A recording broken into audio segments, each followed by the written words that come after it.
what made you want to run for a second term seeking re-election? Yeah, well, a lot has been accomplished in the last 4 years. We built some great momentum with bringing some new development to the Fifth Ward, from Coleman Yards to approving new senior housing last week, to water power loss at 700 South Main, to 301 South Main, to the upcoming developments on Cedar Street with the upcoming passenger rail. There is so much happening in the Fifth Ward.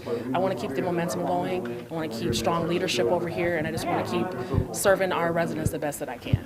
And this is one of the more contested ones with 3 candidates, and with it all being in the same party, the primary is going to determine it. What makes you stand out as opposed to the other 3 candidates, or the other 2 candidates? Well, I have delivered results for the community. You know, I'm not just talking about what I can do. I'm actually able to show that I have some physical and some really substantial results in the community, not just from a development perspective, but even from the money we've invested in our roads, from increasing money for Rockford Promise to give more children education, to bringing just more cultural events and just awareness and spirit back to the community.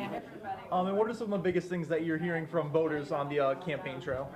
I'm hearing good things. I'm hearing that people want to keep the results coming. You know, they know that sometimes when you change hands, that means another person has to kind of pick up, have to learn again. And they want a leader that knows what they're doing and is just going to keep that forward trajectory for the ward.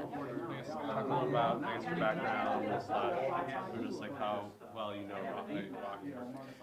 Well, I've been a 45-year resident of the Fifth Ward.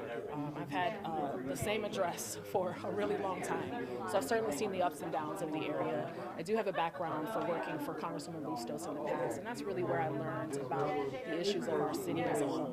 Because I don't just represent the Fifth Ward, I represent the entire city of Rockford. So it's important to know the issues so that you can come up with policy that really sort of addresses those issues as well. There's so much need. There's so much need still, right? We're getting a lot done, but yes, we have to address things like affordable housing. We want to continue to keep our safety numbers down and keep our residents safe. There's always something to work on, but we've accomplished so much with this administration, and we certainly want to keep going.